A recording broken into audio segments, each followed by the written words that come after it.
আজ আমি super clay ব্যবহার করে একটা কিউট ফ্লাওয়ার ভাস বানাবো। ফ্লাওয়ার ভাসটা বানাতে আমার যেটা সব থেকে বেশি দরকার, একটা বোরোলিনের ফাঁকা কৌটো। 10 টাকার একটা ছোট কৌটো এখানে আমি ব্যবহার করেছি।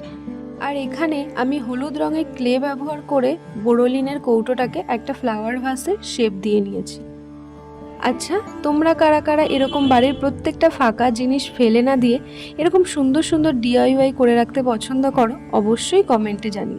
আমি কিন্তু বাড়ির কোনো জিনিসই ফেলে দেই না, যতক্ষণ না মনে হয় এটা দিয়ে আমি কিছু করতে পারি। আর দেখো, কথা বলতে বলতে আমার ফ্লাওয়ার ভাস কিন্তু মোটামুটি রেডি হয়ে গেল। আর সবুজ ক্লেটা দিয়ে কিন্তু আমি বোরোলিনের ভেতরটাকে ভরাট করে দিয়েছিলাম। এবার ফুল করে নেওয়ার পালা। পুরোপুরি ফ্লাওয়ার ভাসটা তৈরি হয়ে যাওয়ার পর এটাকে কি মনে হচ্ছে এটা আগে একটা বোরোলিনের কৌটো ছিল?